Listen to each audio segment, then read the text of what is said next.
Let's get ready to rumble! Storage auction drama. Bamboozled, led astray, and hoodwinked. Don't let this shit happen to you.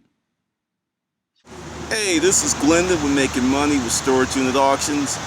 The title of this video, Bamboozled, Led Astray, and Hoodwinked. I'm making this video in response to Making Moves major video about storage auction, racism, and the truth. I had to listen to your video, man, like 10 times to really get the full gist of it. Now let's make one thing clear. Yes, something really funky, something bad, you got screwed, you got punked, you're right in that assessment. Some bad shit went down and it cost you a unit. Was it racism? No. Remember all those videos I did about bad blood at the auction, games people play at the auction? You got took because of your inexperience.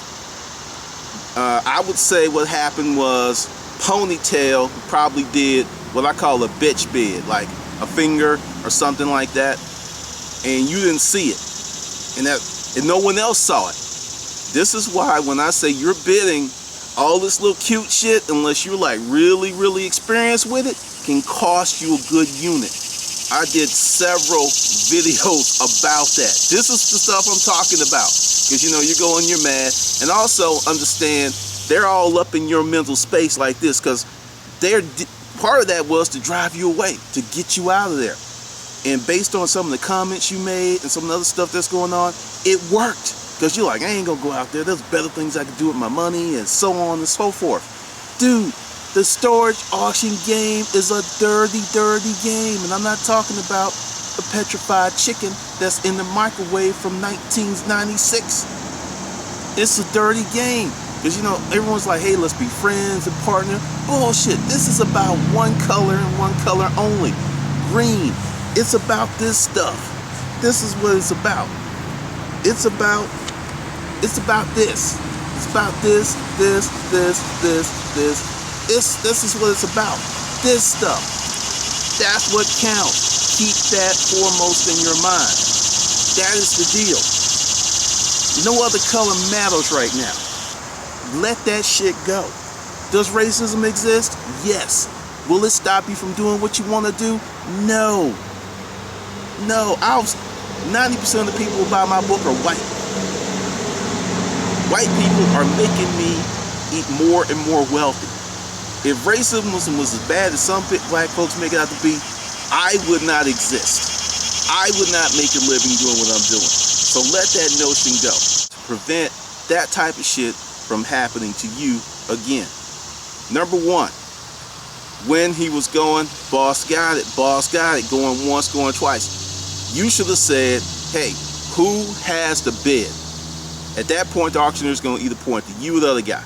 So you're clear on who has the bid. Don't be afraid to ask that question. Stop with the trying to hide and steal and slide into stuff. Sometimes you're going to have to spend money.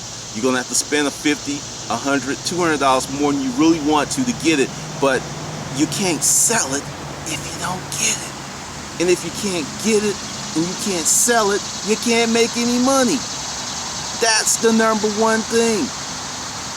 Making money. Keep that foremost. All this petty stuff, because I see a lot of games going on in the storage auction world. But back on point. Find out who has the bid if you're unsure. And he would have said, yeah, okay, two.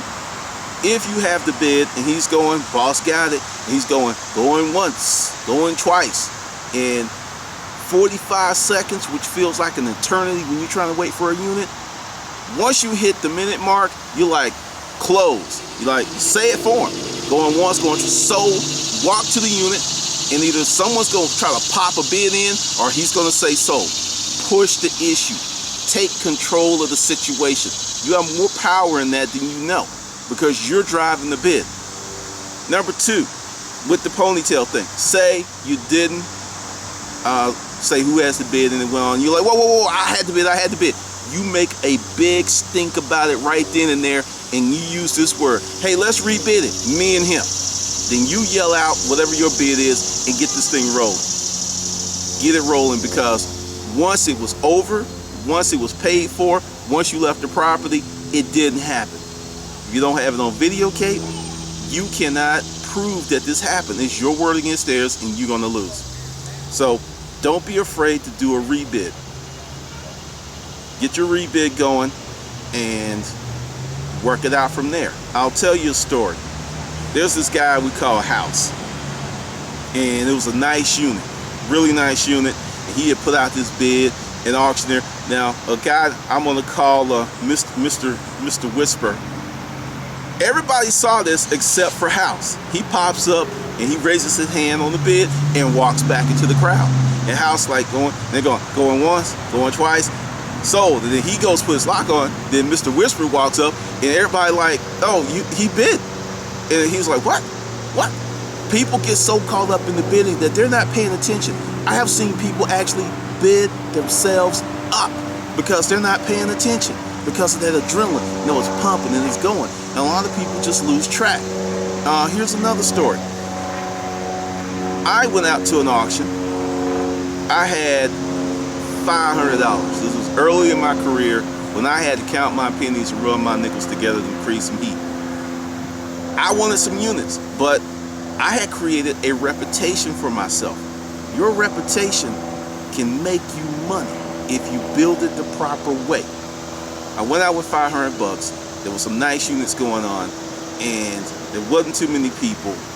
I got all those units for $500 because they were like, man, he just gonna bid it up. He just gonna bid it up. I'm serious. Like, watch what happens. And this is a freebie. A whale will get like a unit and he'll go high. Then you'll notice that all other units he get after that, they're much lower.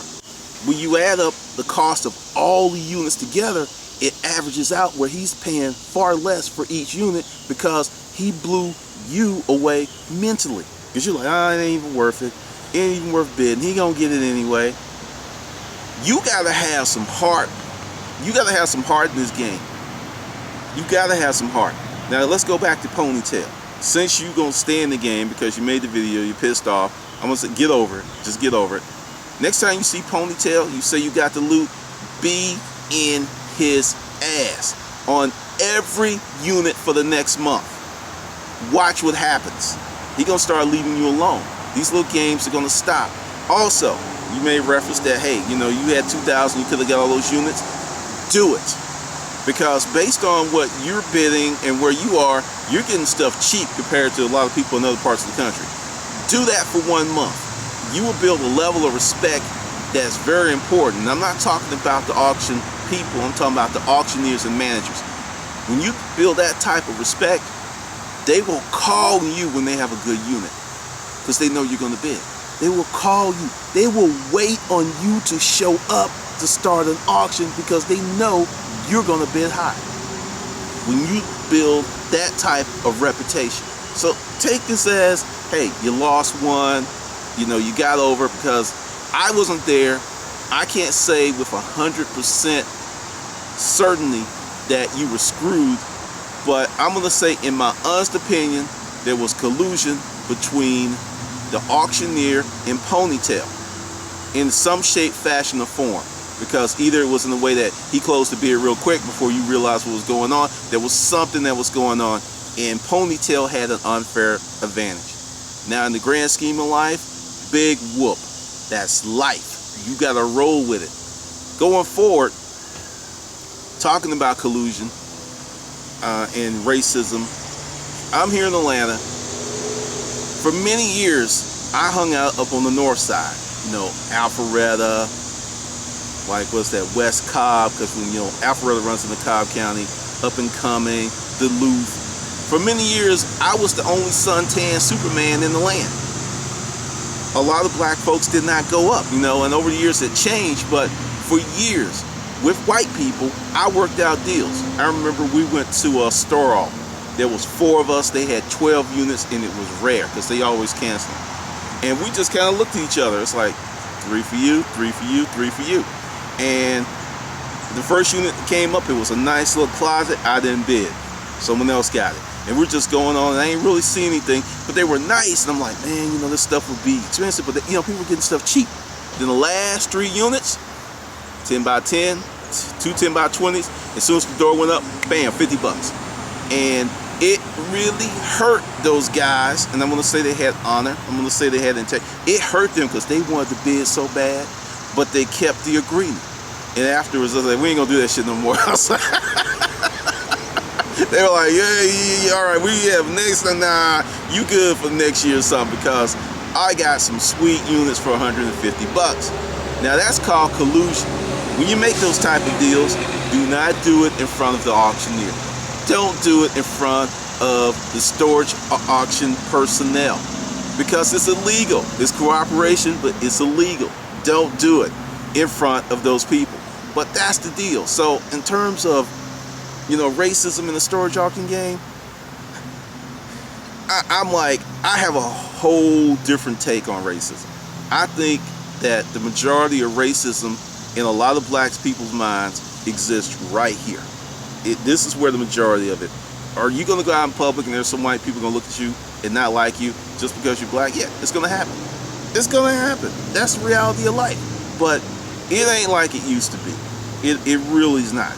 And the level of racism that's out there, for those who educate themselves, participate in society, actually react and respond to what they see going on, and make moves based on that information, will fucking win.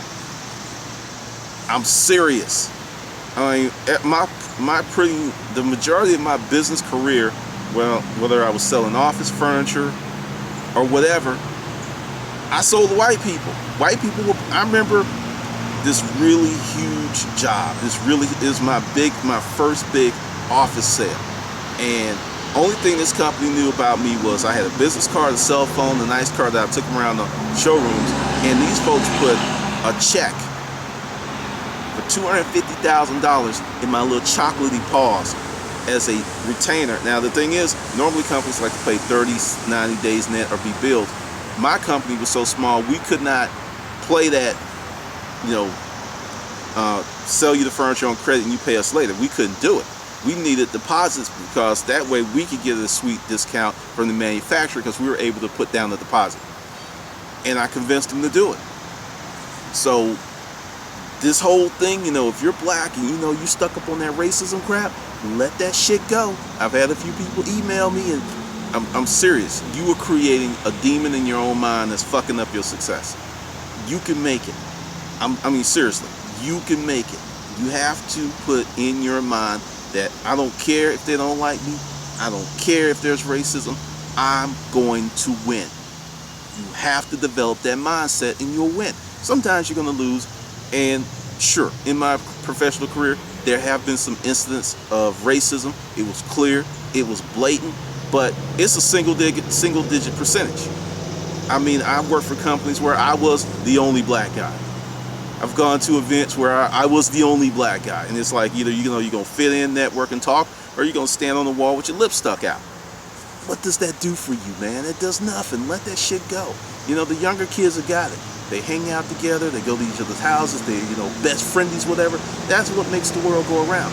So, to making moves major, man up, get your ass back out there, and win. It's that simple. All right, this is Glendon. We're making money with storage unit auctions.